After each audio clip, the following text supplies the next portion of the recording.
If you're looking for the best clothing deals in Salt Lake County, one place stands out for the price, quality, and the selection, and that's Zalzo. Zalzo is your destination for up to 70% off premium and mid-luxury brands every single day. Tucked just off of 3900 South in Murray, Zalzo carries the brands you actually want to wear at the prices you're happy to pay. Run over to our store today and see for yourself the weekly updates to the always impressive and expansive inventory of both adult and children's clothing. While you're here, don't forget to check out the weekly markdown racks with even steeper deals. Stuck on a work call? Go to Zalzo.com. That's ZALLZO.com for information and a listing of in-store deals. Zalzo, you'll come in just to look, but we know you'll leave hooked. As our coach said, it's going to be a dogfight, but we are ready for that. And it's 90 minutes. We need to give everything. So yeah, we need to be locked in. At the end of the day, the fans would see it. We've been trying to represent them on the pitch, and we are going to give our 100% every single game for them. And can't wait to get back and put on, the RSL jersey and in front of the fans that have been amazing support. Without them, without RSL, I wouldn't be where I'm at right now. So I'm extremely grateful and I'm excited. What's up, RSL Nation? Welcome to the Royal Riot. Salvas gets it away. Catranes, the square ball. Diego Luna! It's Diego Luna now trying to turn. Luna! Oh, it's in! What a goal! A lot of space for Johnny Russell. Johnny Russell! His first start for Real Salt Lake. His first goal for Real Salt Lake. One magnificent from Real Salt Lake. And Noel Kaliskan with the best goal he's probably ever scored. Oh, turns, overlap on the right side. Gonzalez! Yes! Ryan Ojeda.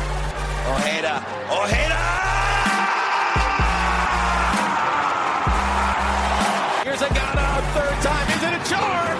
Malagon! Luna! Yeah!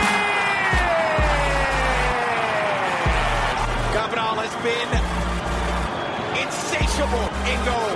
Zuniga now! Cabral, the hero! Man! This guy's good! They have found a keeper in Salt Lake City!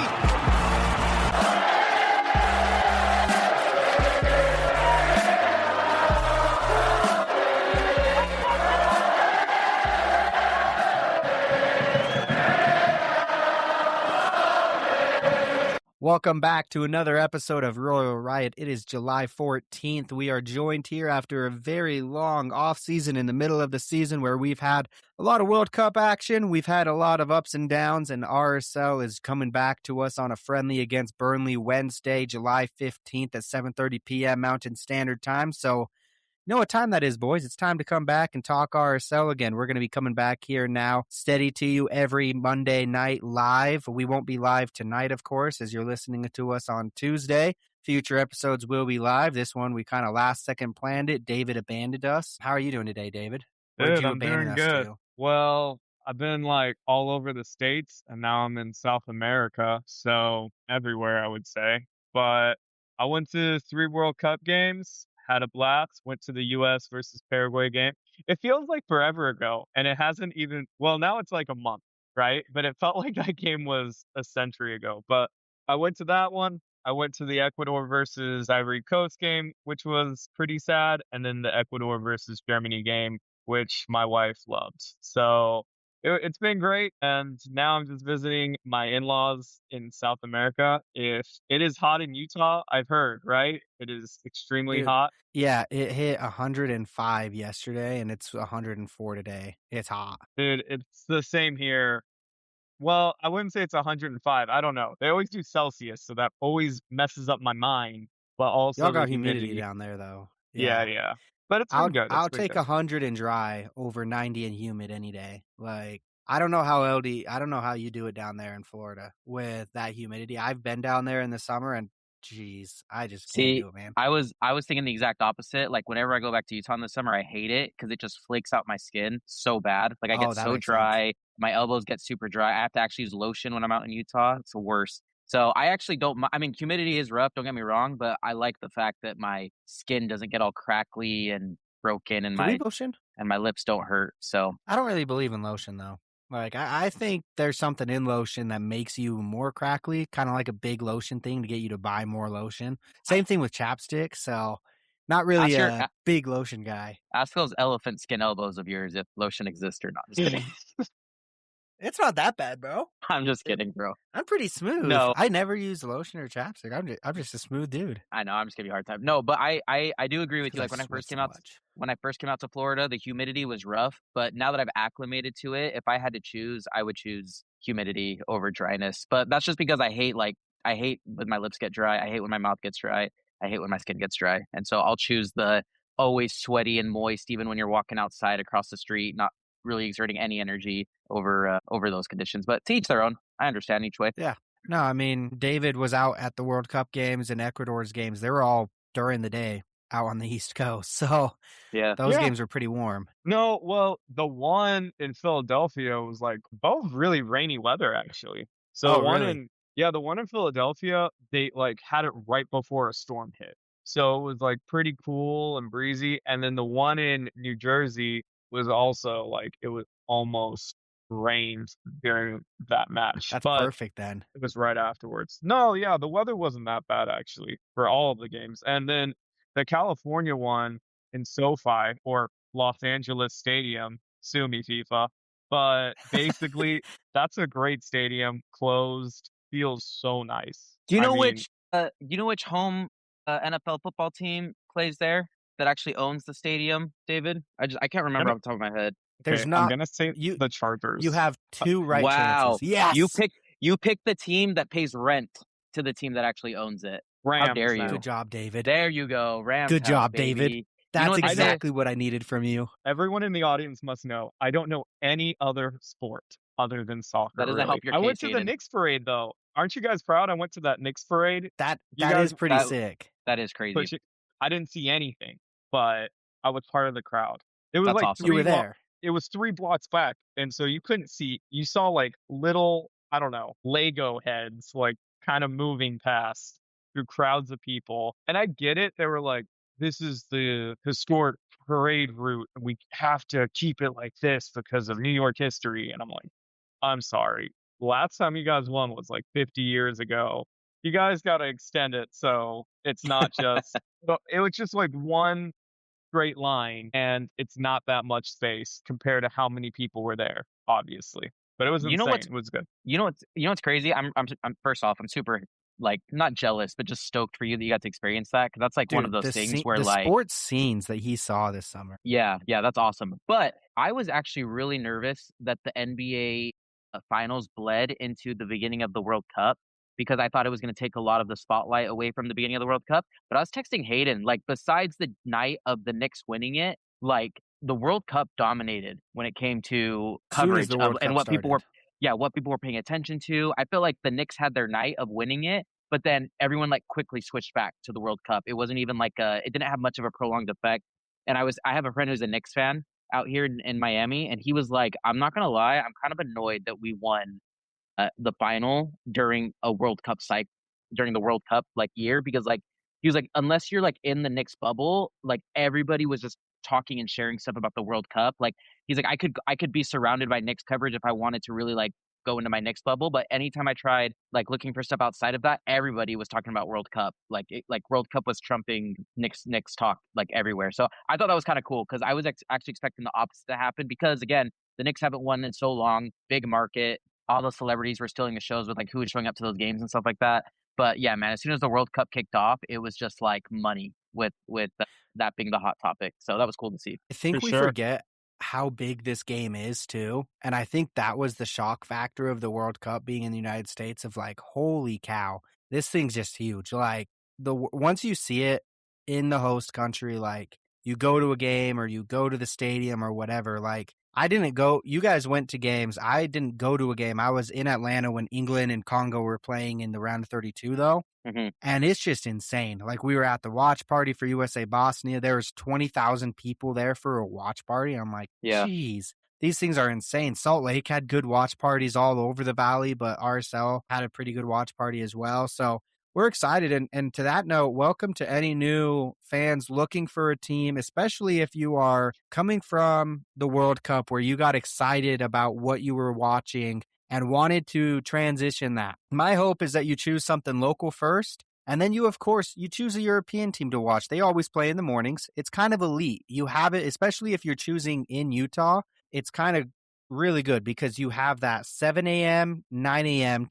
time slots, right? Where you can choose any European teams you want. You might have to get up at 5 if you're choosing a bad team like me, and you just have to tough it out. And then those games end at like 1 or 2. And then MLS, usually that's when they start picking up their games is 1 or 2. But most games start at 7:30 local time. So our RSL games, 7:30 Mountain Time, except for they'll pull a couple prime time slots. Or I don't even know that they're prime time, but they'll just pull a couple one-off games throughout the day. So it really works with being able to support both. And I don't think you have to be exclusive to Euro or MLS. I think that you can just support soccer. It's a lot of fun, and I think a lot of people realized how much fun it is. And that's what we're here with RSL right now. RSL is a very fun team. So just a quick recap of this season, because boys, it has been like a month since we recorded. It's been 2 months since we have played a game. And guess how long we have until RSL plays an MLS regular season game at home? We have a whole month. Yeah, we still have a month. Thankfully, we've got Burnley coming into town. Championship side, they got relegated from the Premier League this last week. They actually lost to Cincinnati 3-1, and then Columbus, I believe they tied 1-1, I want to say. They played the 2 Ohio teams. Go JJ Watt. Didn't go crazy. And then, Burnley, JJ Watt coming in. Garth Lagerwey, right? Yeah, I mean, there's a ton of RSL connections there. Garth Lagerwey just barely went, but also our president or something like that from 2009 or 10. Yes, but someone else. It's not one of our big names that I know. He is like their main decision maker right now. Tim Bergstrom. Yes, there you go. Oh, I was like, there's someone. No, they have like a bigger. I just made up a decision random maker. name. I'm pretty sure jerk. it's Alan Pace. It's Alan Pace. I was like, yes, that's the name. You said it so confidently. You're so mean. That was rude. Got him. That was funny, though. I love that. I was like, sure. Anyways, whoever their decision maker is over there that got them relegated, what a jerk. They're over here in Salt Lake tomorrow. We'll have to see what kind of lineup they put out. Against Cincinnati, they basically did under 22, and then they did under 18s for the second half. I would expect something pretty similar. RSL has played a couple of closed-door friendlies, to my understanding. I don't know how those have gone or anything like that. RSL's trying to use this as a mini preseason, as are all MLS teams. MLS is actually back this Saturday, and they've got some really good MLS games going on where I love that they are starting off with the rivalry games. And I actually believe it is, let's see, when is MLS back? I know we play next Wednesday. Yeah, so they are back on this week. For whatever reason, their schedule looks very funny in FOTMob right now. But on Thursday, July 16th, quite a few teams play. You've actually got a couple rivalries going on. So if you're just looking for stuff to watch, Montreal and Toronto, that's a rivalry. Not one that I care about, but they're going on. Chicago and Vancouver, the Bearhalters are going against each other, so that's kind of interesting. I don't think Lewandowski will be ready yet, but that's a big signing that they've made. Really interesting to see what they do with Hugo Kuipers, one of the best, if not the best 9 in the league right now, kind of being put to the side. It looks like a lot of teams have interest in him. St. Louis and Kansas City, the battle of the worst teams in the West for the last couple years going at it, but they hate each other. So that's fun. You get to go watch some really crappy soccer. There should be scoring. You're just not going to be impressed with what you see. You should go watch that. And then one of my favorite rivalries, Seattle and Portland, going on that night as well. On Friday, we've got Nashville, Atlanta. That's a pretty fun rivalry. Those two teams do not like each other. Nashville should dog walk them in that. And then, in my opinion, the best rivalry in the league right now, El Clasico, Friday night, July 17th, 8:25 Mountain Standard Time. LA Galaxy versus LAFC. LA Galaxy really just struggling. They've also sold Peck. LAFC should walk through that pretty easily, but that is going on Friday. So it's actually not Saturday and Sunday. We're doing it smart. We're not competing with the World Cup, but they are coming back to play right as the World Cup is finishing up. So there's going to be a lot of good action out there. RSL is not officially back in MLS play until July 22nd, so a week from our friendly against Burnley, where we will take on LAFC on the road. We will talk about that game on the next episode more in detail. But boys, let's just talk about the season that has been so far. We are just about halfway through the season. There's 34 games in a season, so we're just under halfway, I believe. We have 14 games played. RSL currently is sitting third in the West with 26 points. It is very close right under us. Dallas, LAFC, and Seattle are all within striking distance. RSL does have a game in hand on Dallas and LAFC. That is very important. If RSL beats LAFC, that will be a massive push in the table. And then keep in mind, our game in hand is actually against Seattle. Our game got rescheduled, so it's not going to be an easy game in hand. When you look at that, don't think it's a gimme. It's going to be a pretty tough one. The surprise of the season, San Jose sitting up top with Vancouver, 1 and 2, top of the standings, both with 32 points. Vancouver ahead right now on goal differential, only 3-goal difference. We'll have to see what it looks like with those. We haven't played San Jose yet this season. RSL doesn't play them until October. That's really a recap of the Western Conference. There's the big surprise is San Jose. Dallas has been a pretty big surprise, and I would say RSL has been a decent surprise as well. David, would you agree on RSL overperforming expectations so far? For sure, but I don't know. I don't think they're overperforming my expectations because a lot of the MLS analysts put us lower than we were last year. And I just always thought that we had a great transfer window this last winter compared to the one we had previously.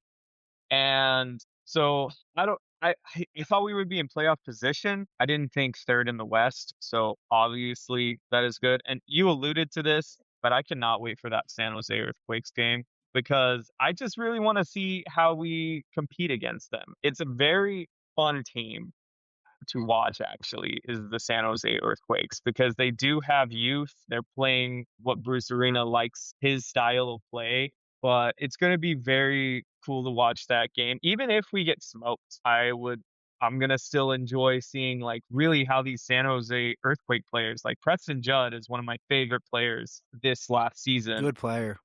Yeah. Well, yeah, this season. But no, I would say that just from how we built our squad,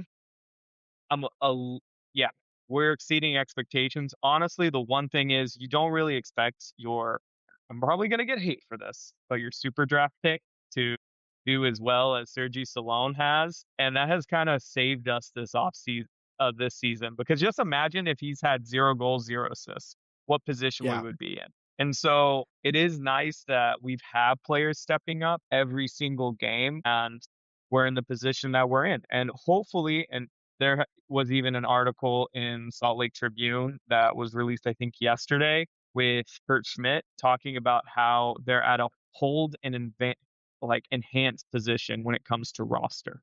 So we'll probably talk about that a little bit more. I know Hato has his thoughts, but basically it's trying to keep the group together throughout this season. And what I realized too is that we have 2 good transfer windows next year to sell players and rebuild. Because if you sell players and rebuild before the sprint season, who cares? It's kind of a sprint season, kind of a throwaway. It's going to be whoever wins that. I don't even know how they're even going to do that, but no one's going to remember it. It's going to be like the what was it, NBA bubble in 2020, the Lakers Cup. MLS had one. Sports. MLS is back. Yeah. So it's going to be like that. It's no one's going to really kind of remember who won that. And then you have the other one, that's the official one that lines up with the European. So for us to not really do much this transfer window makes sense because we have 2 windows that we can be pretty active in selling, buying, rebuilding the squad, and just use these players that we have now Kurt Schmidt did say, though, if there's a number that if it's sent to us, we definitely have to entertain. So it's not saying that nothing's going to happen, but I am pretty excited for this team and honestly, the position that we're at. Absolutely. I think, I mean, that article from the Salt Lake Tribune that you mentioned, really good article. If you haven't read it, go and read it. Salt Lake Tribune, if you just look up RSL on their site, should come up. But it was a really well-written article about what this offseason is going to be. And for current RSL fans, I mean, we've been hurt from windows, right? We start off really hot and then we sell our best players. And then it's like starting over. And that really happened with Andres Gomez is what everyone reverts back to. RSL had a terrific first half of the season. You get to the summer window, you sell your superstar young player of the year, and boom, first round exit in the playoffs. You sputter into the playoffs and you just don't get anywhere. And so that's what RSL fans are really hoping we don't see this year. There's 4 key names to watch. LD, who are the key names? Xavier Gozo, Diego Luna, Juanma Sanabria, and Morgan Gilavogi. No. Sergi Salons. I'm just kidding. Sergi. I had to throw you guys off just a little bit. You did, and that's okay. No, those 4 are the key players that RSL, if they really want to compete, they've got to hold on to it. I would say at least 3 of them. The one that I really could see RSL moving on from, and if I could encourage RSL fans to try to not be too emotionally attached, even though it's so hard when you watch him play, is Juanma. When he came to RSL this winter, he came with the expectation of RSL will get him to Europe.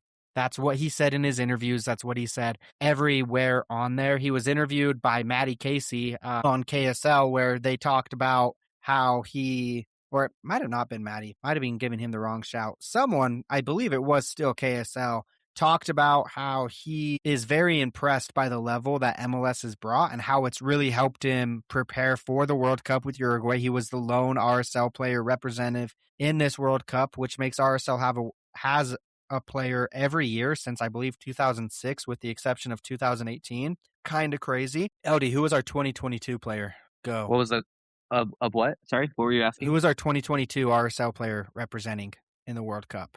It was. Ooh, I'm blanking right now. David, go. So our Did we have one? 2022 We did. player. I'll give you a hint. Right? No, it was Andres Gomez. It was. Hold on. Oh, give me a hint. I'll give you a hint. It was one of the triple Bs. We had 3 of them at Brian the time. Ojeda.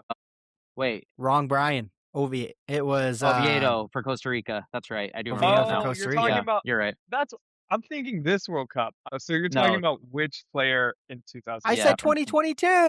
Yeah, it was No, pretty. but I was It was like- pretty clear what you were I was asking. thinking I understand. to me, I was like, what player do we have? The in heat's getting to him, 2022? LD. Let me cut in here for Yeah, a it second. is. So The humidity. I obviously have been able to watch Juanma on like TV with RSL. Haven't got to see him in person yet with RSL, but I did go to Uruguay versus Cabo Verde here in Miami and got to see him live in person. And it was really cool to see how he represented for Uruguay. For a lot of you that don't, are you rocking the McDonald's Collector's Cup right now as your drinking cup? Who is it? Is it Pooley?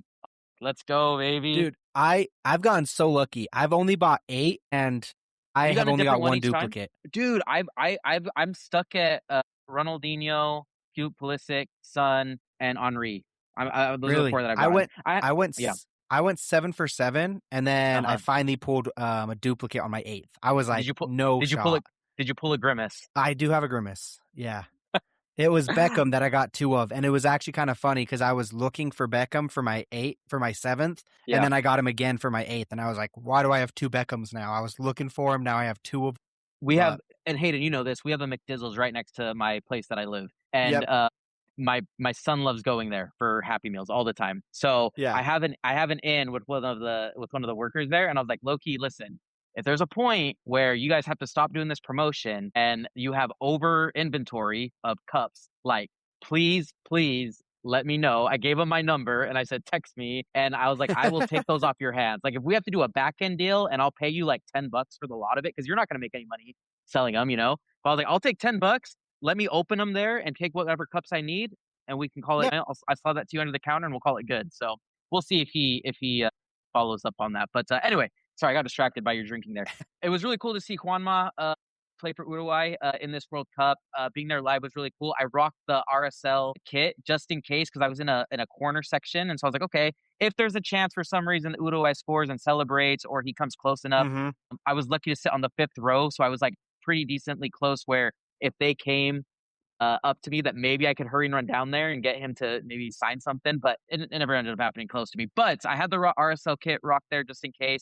It was cool seeing how he represented the country because the country had a really bad World Cup showing, but Juanma Sanabria was one of like the bright spots that you saw, not just from the like casual viewer standpoint, but like from the Uruguay fan base themselves. I was talking to a lot of the Uruguay fans that were there when I was there at the game, and they were talking about how stoked they are for Sanabria. So that was really cool. And when I told them that I'm originally from Utah and I'm an RSL fan, some of them were like, oh, we didn't even realize he was playing in MLS because he's a younger guy that has just recently made the squad. So they thought that was really cool. And they were even like, oh, yeah, I'll start paying attention to him a little bit more now that he's, I know where he's playing in an MLS and everything. So that was really cool. But yeah, I just think he's someone who did really good at rising his stock this World Cup. Now, of course, Uruguay didn't play very good. So it's tough when you're on a team that isn't playing well. But the nice thing is that if you're a new name and a lot of the other players aren't playing well, but you're like the one kind of shining light in the team, especially when the coach that's leading your team to this disastrous performance was already dogging on how bad MLS players were and why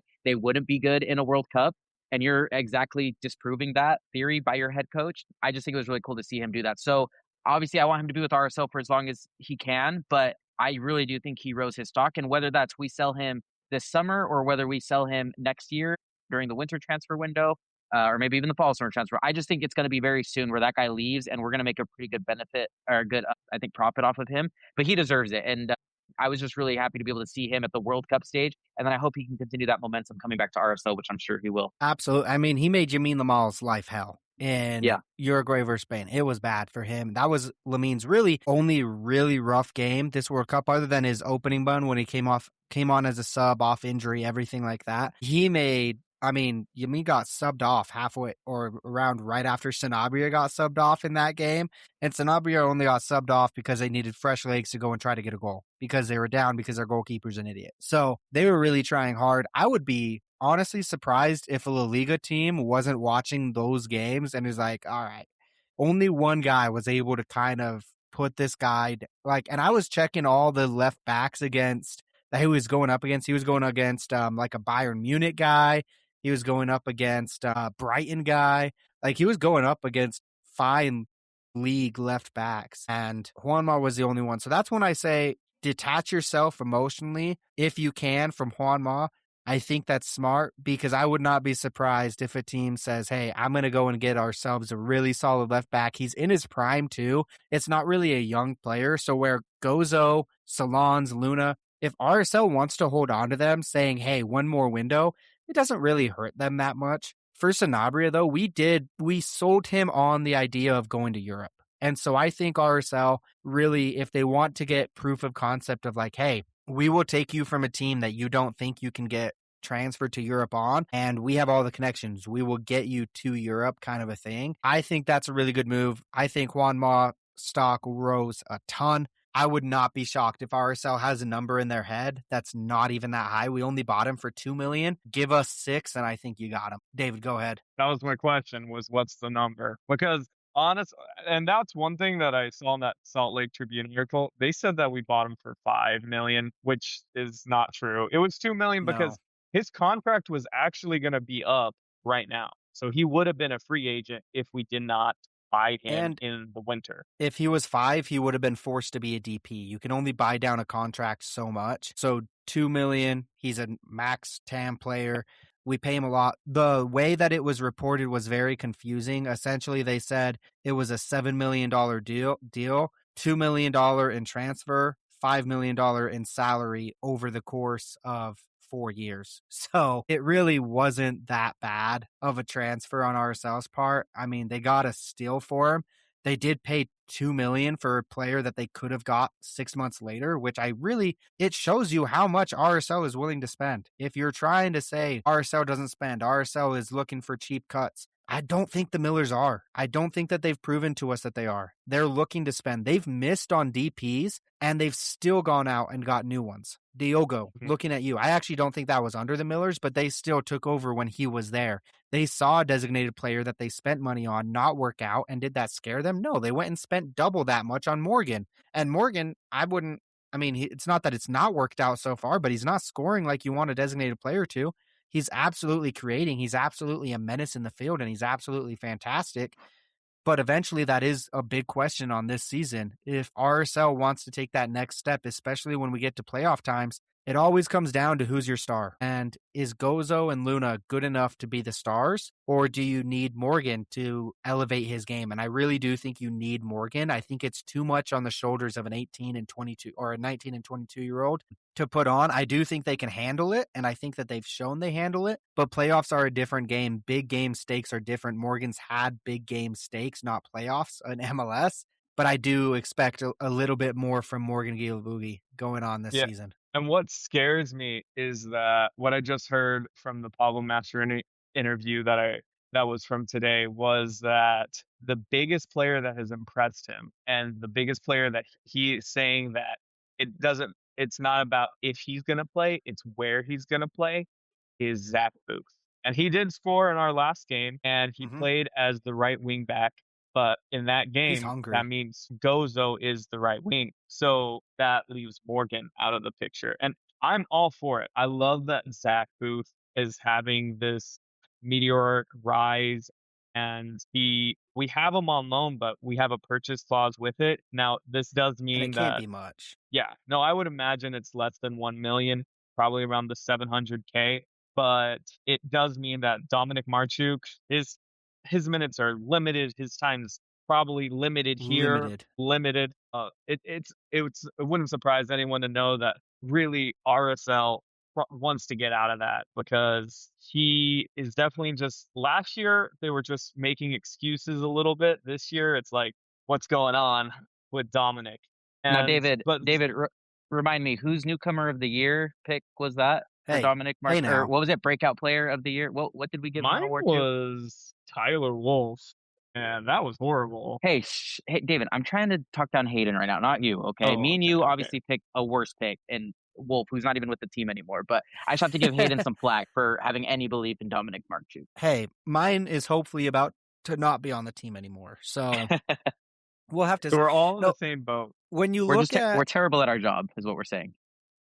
When you look at Tyler Booth, though, it really has been a crazy, he's gone great so far. And he's played hard. He really wants it. He shows a lot of passion. I don't think he's starting on this team still, but I do think those sub minutes are very important. Who can come on at the 60-minute mark? I think that's where, when Pablo says it's not a matter of, if, it's a matter of where we play him. That's what I think it is, because I don't think you're putting Morgan on the bench. That's the only player you could. You're not putting Diego on the bench. According to his interview, but also he was just like, this is the guy that's impressed me the most. And it's not about if he plays, it's where he plays, because he is going to play. And 100% I'm confident he will start on Wednesday. But that's a friendly, obviously. But a friendly. Different. Right. Yeah. No, but it is great to have that meteoric rise and to see that he's excelling in a position that he didn't start the season with. Now, the only problem is who fills left winger, but we also got Saba for that as well, who can play left winger or right winger.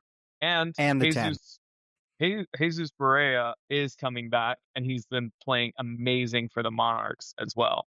Like 3 goals in 3 games. Here's the thing with RSL right now. On the attack options, we have no shortage of depth. The attack options, we are absolutely fantastic. When you talk about the wings, the right wing back, the left wing back, Catranis is the substitute for Sanabria. So even if we sold Sanabria, that's why I think that we have the ability to sell him too. We already have an MLS starter behind him. And so that's why it doesn't hurt us as much. I don't think you're selling Goza right now. I think unless the offer is disgusting, like you will feel sick if you pass it up. That for Goza, I think we would have already heard we would have already heard the rumors, in my opinion, if there was actually steam behind him leaving. For Gozo, Luna, and Salons, I think the offer needs to be pretty disgusting. For Sanabria, I think you actually let him go for a fair offer. I think you let him go for a 6 to 8. For Salons, I would actually say that the offer of $4 million that was rumored to be out there, I think that's pretty fair for a guy that you drafted 30th overall or whatever it was and has this rise. It's like, all right, maybe you try to make sure you can cash in on a player like that before. But the thing is, if he keeps on going, then a striker is probably one of the most valuable positions that you could have, and a young striker too. Also, he's Spanish. Like, if he keeps on playing like he's playing and has a second half that's just as good, that's a nearly 20 goal contribution season with goals and assists. He's going for more than 4 million if you do hold him and he does continue. The scary thing is he slowed down. He slowed down at the end of this season, at the end of the second half of the season. And I do wonder if it's because we gave Olatunji some minutes. I am comfortable with saying Salons is the guy, Olatunji is the backup, and just letting that play out for a while and saying, hey, we need to go now. Booth, I truly think, is going to just be that right wing back sub. Morgan will be the right wing starter. Luna, the left wing starter. Now we talk about the new guy, Saba.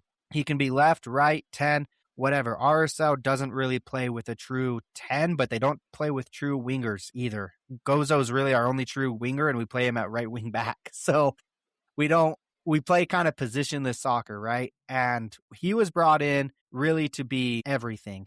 This isn't a solution for Luna or Gozo. I saw people panicking as soon as that move was made. I can guarantee you that was not the move to prepare for Gozo or Luna's departure. 100% confident of that. In fact, it was actually not only because RSL has been looking at him for months. They wanted to pull the trigger back on him a while back. Aiden Herzakani had a toe injury. He is going to be out for just a little bit. It actually happened in May, and then he played through it, and then it got stomped on in the US men's national team camp that he was with. I believe it was the under 21s, maybe the under 18s. Either way, he aggravated that. He's going to be out for a couple weeks. It's not too bad. It's actually, he would have been out for a couple months, but we were already forced to be out. He's only going to be out for a couple more weeks, 3 to 4. But when he's coming back, he's not coming back at obviously full strength right away, most likely. And at this point, Saba is a guy who performed in the playoffs. If you guys remember,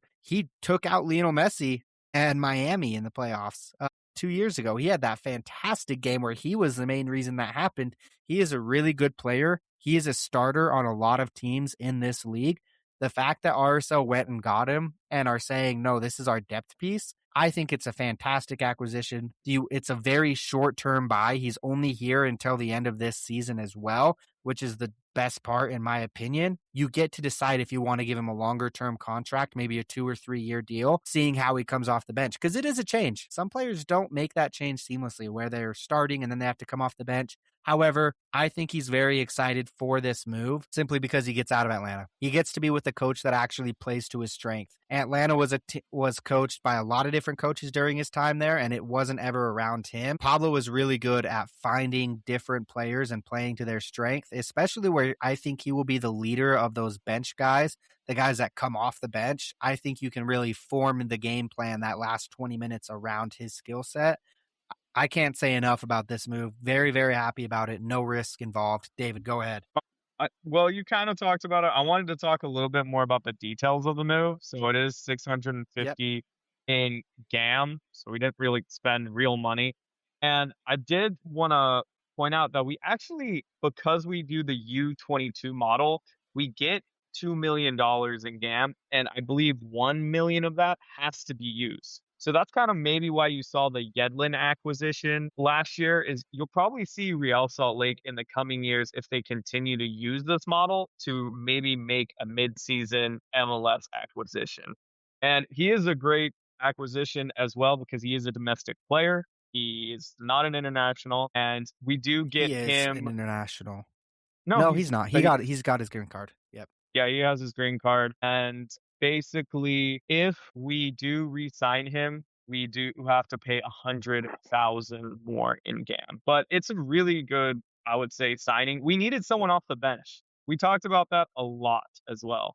We needed more firepower off the bench. And if Zach Booth is going to play more right wing back, you don't have too many people playing left wing as well. But him being versatile in pretty much 3 positions in the front. He doesn't really play striker, and I would say that might be our weakest position. Honestly, it's still okay if Sergi and Victor are healthy, but if Victor and Sergi are not healthy, you kind of don't have anyone behind them. So Right. that's something to be concerned with, but also something to look for because they did say that they're going to try to add 3 players, one in each part of the pitch. And this was in the Salt Lake Tribune article. So a defender, a midfielder, which I think our midfield's already stacked, and then our forwards. So it is interesting. I would think a center forward, unless Piol comes back and really can contribute a lot of minutes. I think that I would agree. It has to be a center forward. Now, the midfielder, they're actually looking to strike pretty big on. They're willing to spend. RSL was rumored pretty early on in June, maybe mid-June, I should say, to be going after a player from Hearts in Scotland. And I don't think the move... I think that there was real enough interest because all the news from the Scotland reporters were reputable, but also they were talking about his decision-making in the move. There was very real debate about does he want to stay or does he want to go. RSL was willing to spend a lot more money than Hearts was on his salary, and that was apparently a very big key. So I think RSL, reading the tea leaves there, sees a need in their midfield, and I'm very interested on what that need is because I've thought Stein and Kalaskan played well. Anelli is coming back very soon. In the next month or two, he should be back. Griffin Dillon is there as well. Moisa, very young. He had his minutes. I think it's probably better he doesn't see them again for now. Just don't want to ruin development. And then Pablo Ruiz is a guy where if RSL can sell him, they will. Otherwise, they'll wait 5 months until his contract expires and they can let him go.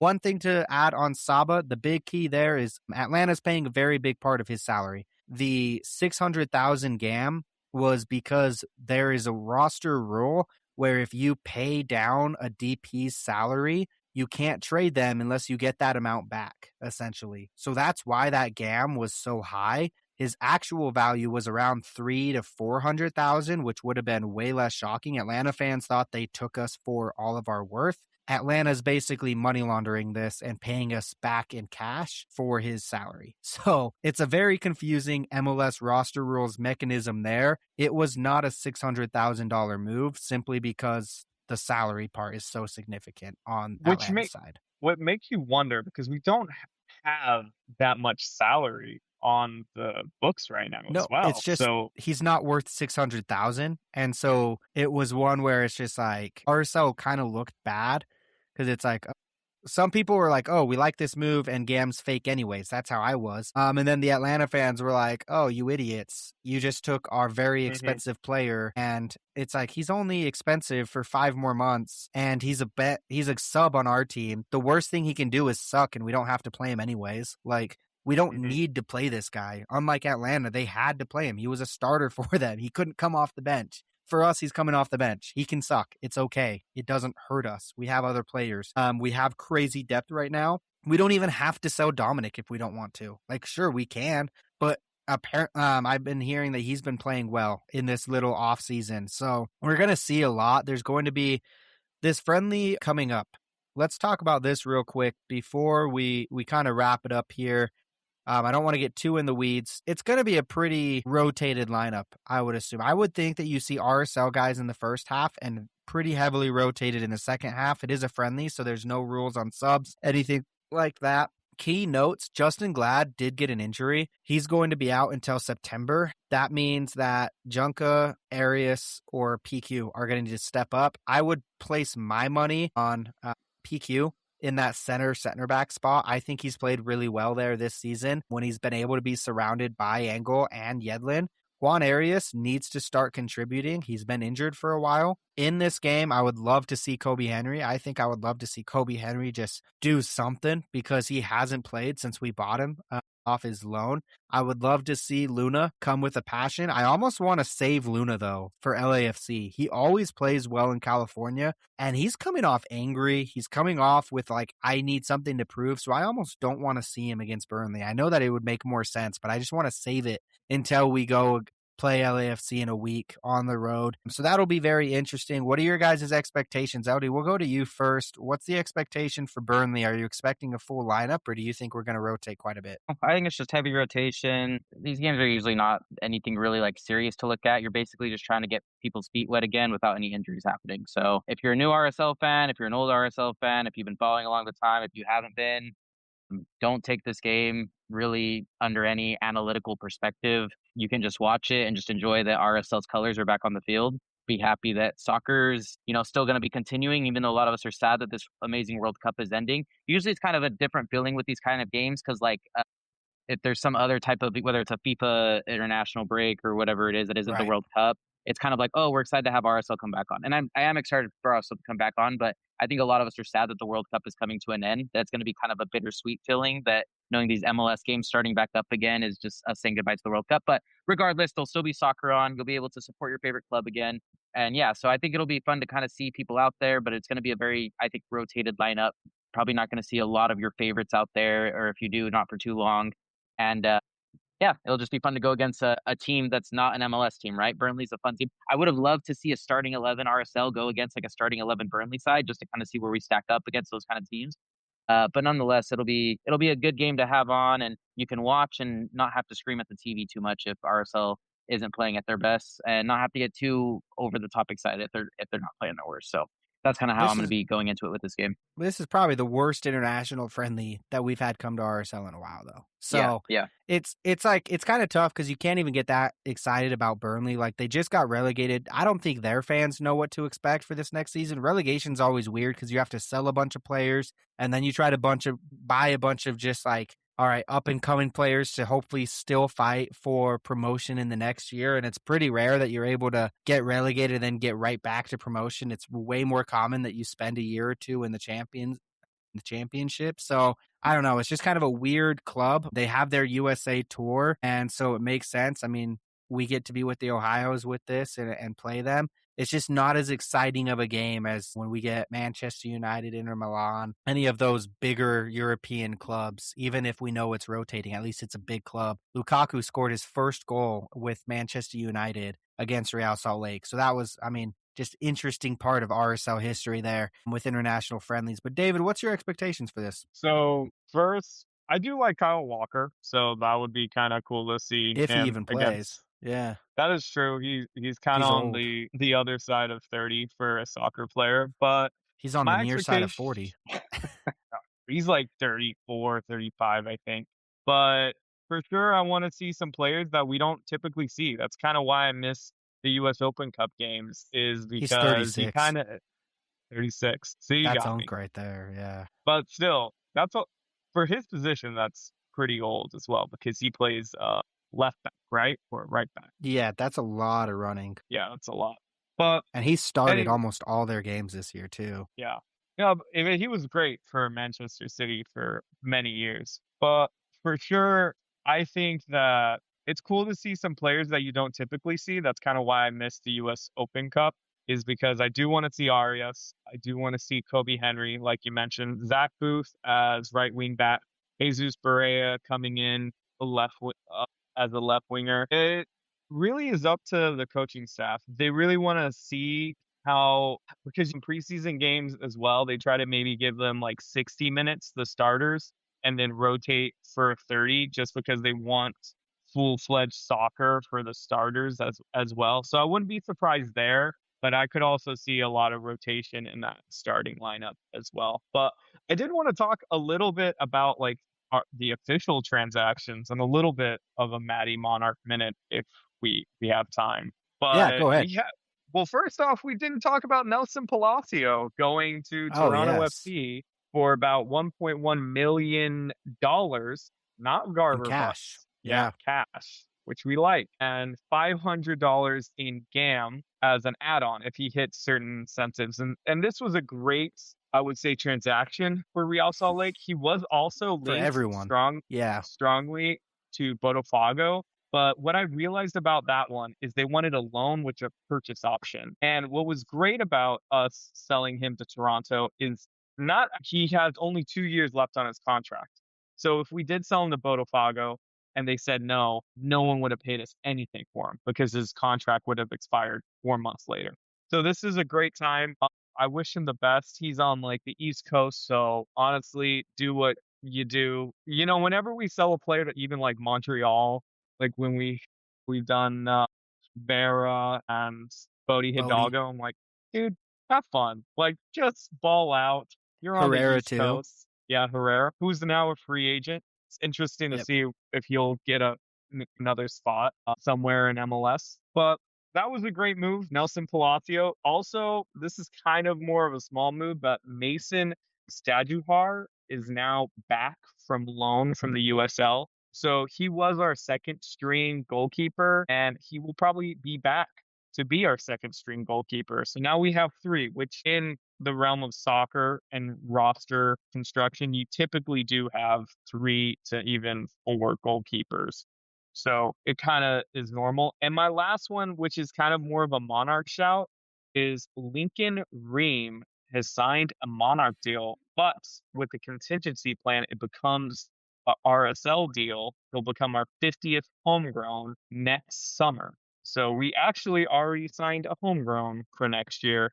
And he's a center back, which is really good because we haven't really had any young center backs come up in a while, ever since Zach Farnsworth, and that really didn't work out for a lot of injury reasons. Yeah. But Real Monarchs have been really fun to watch because they have been, well, they won their last game 2-1 against Vancouver, and then also Omar Marquez balled out against Los Angeles FC to get that into penalties, and then they took penalties. So they have been great in the sense that they have been balancing youth. The real standout players have really been Barea, which I rate him higher than Rodriguez, Linker, and I can't wait to see him. I think he is going to try to fight for minutes coming back from an injury for the first team. And then really another player would be Owen Anderson's played really solid.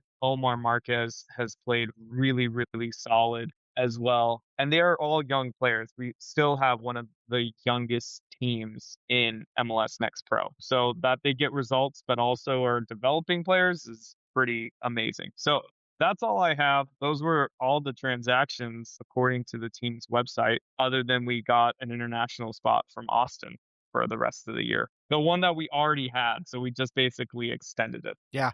No, that's a great Monarchs minute, and I really appreciate everything on the Monarchs. I think that there's a lot of good going on. And then I think the USL move with our second goalkeeper was more just to get him minutes during the World Cup. USL didn't take a break. So I think that was more just to make sure he was getting minutes, and then now he's back. We do need 3 goalkeepers on the roster. I think that's it was kind of wild to just run with 2 there. We were putting a lot of faith in Cabral not getting injured.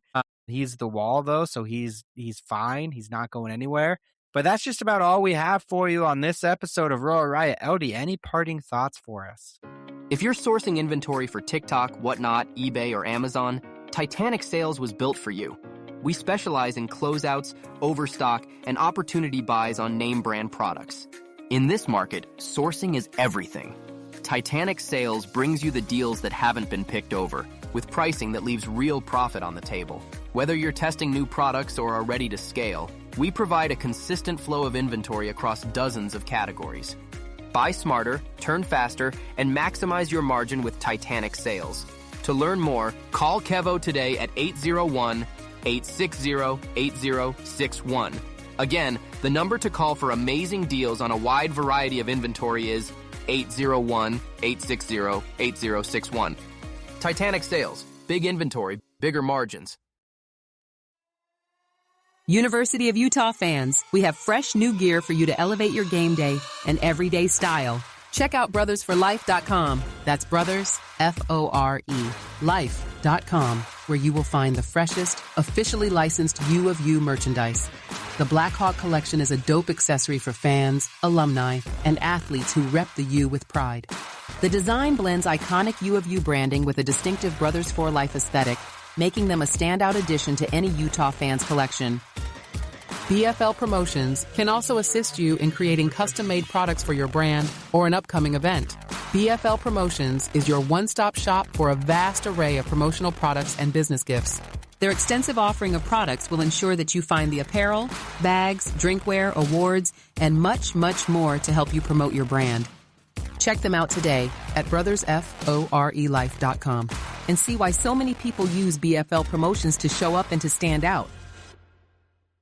No, enjoy this last week of World Cup and get ready to support the Claret and Cobalt again. Let's go. Who do you got, LD? Who's winning it? More importantly, who do we want to not win it? Low key, my heart wants England to win. I know that's weird, but I think it's like kind of crazy that it was 60 years ago that they won the World Cup in England. And so for 60 years later, for it to like land on, I don't know, 60th anniversary would be kind of fun. On second England? That's what you want? On the place they tried to make their England? I'm kind of Independence Day is over. Like we can kind of move past that now. Yeah, I mean, like, no, I don't want them to win on our soil. I'm okay with France, Spain, Argentina. I think only Americans would care about them winning on our soil. I don't think England would even like recognize that they went on our soil. They would just be too stoked that they won a World Cup. So I don't want them to be that happy though. I really don't like English people. Argentina's leaving a bad taste in my mouth this tournament. France is a little bit boring in my opinion because they've been to 3 World Cup finals already, even though they're the best team in the bunch right now.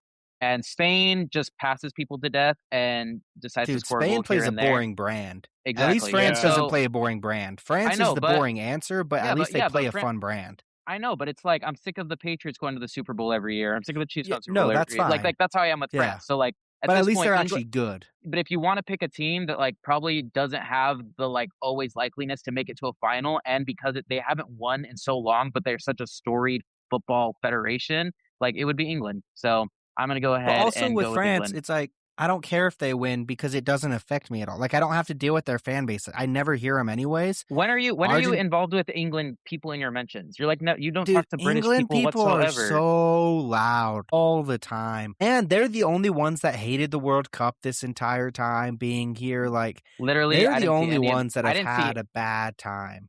Dude, British people here in Miami have been nothing but nice about the World Cup being in the U.S. So you just got to get out of that toxic bubble on social media and talk to some actual British people in real life. I just don't like their selection, to be honest. They left a lot of talent in England and brought guys like, I love Jordan Henderson. I'm a huge Liverpool fan. He was a big part of that squad for a long time. But like Cole Palmer over him, I honestly think that they're one game away from a final. Yeah, I think that now you can't be really looking at a squad you can't really decision. You can't really get mad about the squad decision if they're one game away from a final. Also, Anthony Gordon has been killer where Cole Palmer would have been. So, like, I don't know. I think they made the right squad decisions. Cole Palmer would have been doing this on the plane home by now. Like, let's be real. Maybe. But, dude, they haven't been playing well. Like, we have to understand that. Like, the only one who's, like, really shown a dominant World Cup so far, France, in the last 4 is France. I think people are downplaying their victory at the Azteca in Mexico way too much. Was insane. That was an incredible victory to pull off, going down a man, and as well, Mexico was like 16-0 or something like that, right? Or something crazy like that. Like the last 16 games. No, it was like 89 games, only 2 losses and 17 draws. That was something insane. Yeah. Historically, that game wasn't like when you rank their paths to the final, it definitely goes France number 1. They've had a good path to get here. And then I think you do go England over Spain. Spain's path Spain's path was pretty good. Portugal, they had... Brother, don't tell me that Portugal even looked threatening this. Stop it. Don't use Portugal as an actual threatening team in anyone's path. But I would put Spain. But Spain, the problem with Spain is they took forever to actually do it each game. Like, it was just passing to death, and then they finally get there. Spain, Belgium, I don't know. I don't know if that's more impressive than what England did. England had to go... I mean, their first match against Congo, they struggled with Congo, and then Mexico, and then Norway. And it's like Mexico and Norway aren't crazy high ranked, but Mexico, host country in Mexico, crazy. Norway had everyone behind them and Holland. Mm-hmm.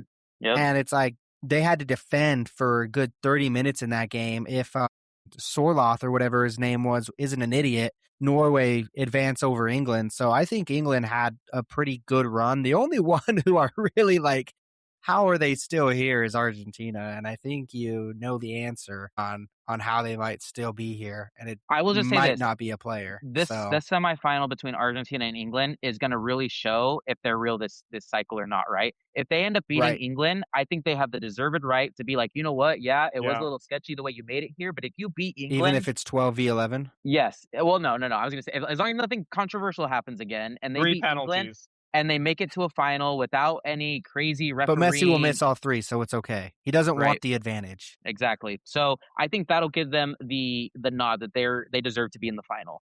But I think we're gonna my gut feeling is we're gonna see kind of how lucky they've been pulling off these victories that they've been getting in this tournament, and I think England's gonna expose a lot of what Argentina has not been good at. Now, I don't think they're gonna get dog walked. I don't think it's gonna be like England 4-0, but I think it's gonna be like a close-ish game, and then Argentina's defensive lapses are just going to continue to happen like they have this whole tournament.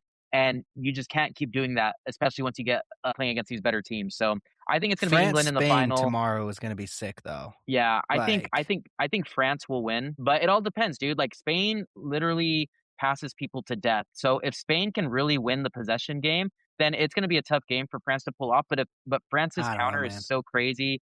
I think they end up winning it. Mbappe in the World Cup. I think you got to trust Mbappe in the World Cup. No, and I agree. So I think it's going to be France and England in the final. And then again, my heart would want England to win, but I think France I think it's a Patriots-Chiefs scenario again, where it's their third final that they're going to be in. They won the first time, they lost the second one, and then they're going to, win this one. So that's my opinion. Can I say something that might be controversial? But everyone I've talked to about this take, they agree with me. I don't think Yamal has had a good World Cup. I don't think it's his World Cup. He hasn't scored. It's been mid. One goal. Oh, he has 1 goal. It doesn't count. It was in the it was Saudi Arabia. Against Saudi Arabia. Doesn't count. So no, he hasn't. Good. No, the thing is, if you actually watch the games, he is making an impact.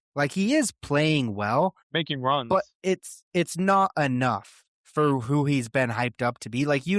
If you're hyped up to be the next Lionel Messi, you can't just be looking well. You have to be showing up on the stat sheet. Mbappe literally is 2 or 3 goals behind Messi as the all-time leading goal scorer. He literally has never been eliminated from the World Cup. How insane is that? He is 1 game away from doing it again. That's crazy. Yeah. I don't know, man. I heard this on the Spence Checkit show today as well. But he was having an interview with Pablo Mastroeni. But he put out something, and I definitely have to verify this, that Messi has never played against England, which blows my mind. That sounds right. Yeah. Right. Yeah, I don't think those two would ever schedule a friendly. It would only happen in a World Cup. Yeah, that's not a friendly that happens. So, that does make sense. What I see, too, is there was a lot of marketing with Yamal this World Cup, like McDonald's, Adidas, all that. Last time they played was 2002, by the way. Beckham scored a penalty to win 1-0. That makes sense. World Cup game. But what year was that? 2002. Yeah, so Messi wasn't there yet. Okay. Yeah, he wasn't playing.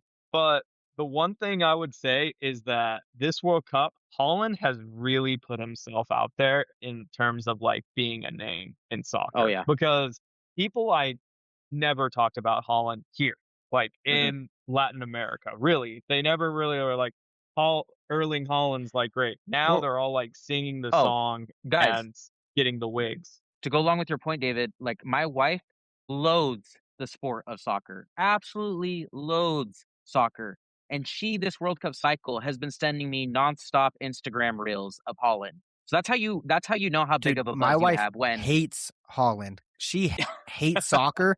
She just hates that look that he does, the head forward to hit. It's like Jokic. He just freaks her out. So she doesn't like him because it's like Jokic for her. The casuals, the non-game ball watchers know who he is. I feel like, David, you could come under some heat for saying that very first part. So let's quickly say he is now a household name, which is insane. That's what he's gotten to. It's not just because if you watched any amount of European ball, you knew who he was. You just had, because he's been, Manchester City are always in the Champions League. So it doesn't matter what league you watch. As long as it's a top 5 league, you know who he is. You can't not. But now he's like a household name, one of the most fun players to watch. But we got to wrap this thing up. We hold can't up, go. hold up. We could go on this forever. Go ahead, LD. Hold up. I have a few things. We're not wrapping up before I have a few things that I want to ask you guys. Well, first one is, are we going to see Holland rock an NYCFC kit in their new stadium at any point in his career while he's playing on the field? 39 years old, maybe. He'll Zlatan Ibrahimovic it. Are you just saying because he's in the Manchester City ownership group? Let's just say he rocks with Man City for a really long time. And then if he were to come to MLS, would it be in that NYCFC kit? Honestly, probably not, because I feel like that group would finally want a transfer fee from him. So it's like you might as well just get him somewhere else. Yeah. But I mean, big thing is, does Pulisic come this summer? That would be crazy. That's not the question I'm asking. I asked you a question. You didn't give me an answer. If we're talking about New York City, that's the rumor. Anyway. I hope not. Keep that guy out of my league. I guess, you know what? That falls into my next question. I want a quick, you guys yap too much. So give me a quick Spark Notes wrap about what your overall thoughts were with the US MNT this World Cup cycle. The good and the bad. David, go. Hayden, go. I'm going to cut you off if you keep going for too long. Go ahead. I go first? Yeah. So I would say that it was a normal U.S. men's national team performance in the terms of, well, actually, we did better than I expected in the group stage, but also Turkey sucked it up way hard, like under expectations. But then going against a juggernaut of one of the powerhouses of soccer, then conceding that way. And everyone looks at that scoreline 4-1 and they're very like, oh, we got dominated. If you watch the game, of course, we lost. We deserved to lose. But if Matt Freese did not do that, it would have been 2-1 for a longer amount in the second half. And I believe that we could have maybe pushed more. But that 3-1 really just sealed the fate, and 4-1 just pushed it over. So that's my thoughts. Yeah, I was disgusted. I hated it.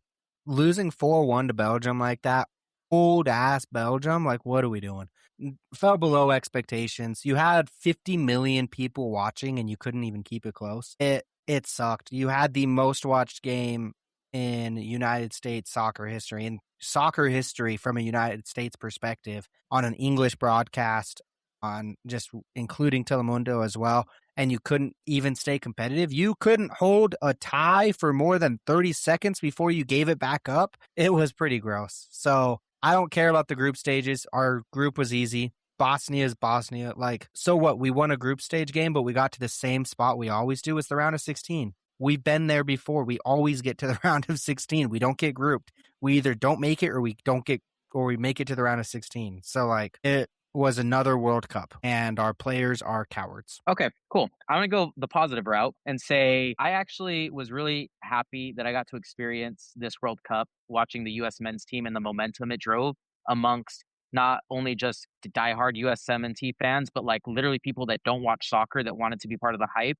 I think it was the biggest momentum they've ever had, which is why I understand your guys' frustration and how we performed in the Belgium game, because you lost a lot of that, obviously, with the way that you lost. But I was just really happy to see how many people were like united in one purpose to get behind this team and to like see the reactions and just hype and like excitement and passion from like the most like obsessed soccer fan ever to like someone who never watches soccer that just wanted to be part of like something really cool happening this year. That was really fun to see. So I am just as upset with how we handled Belgium as you guys are, but it was really cool to kind of be involved in that almost like, I don't want to say false hope, but just like the thought that we really could have done something special all the way leading up to till that Belgium game. So, but yeah, it was really fun. A really fun ride there for a little bit, being a US fan. I'm not going to lie. It was a lot of fun. It was a fun ride until it ended, and then it sucked. Yeah. All right.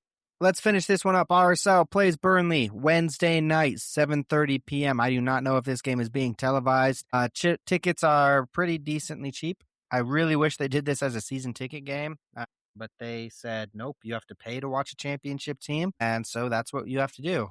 I'll be there getting cake burnt out in the sun, so it'll be fun. RSL back next week against LAFC. We will have an episode previewing that game, reviewing the game that is Burnley. We will have a great time. Thank you all so much for listening on this episode of Royal Riot. Goodbye.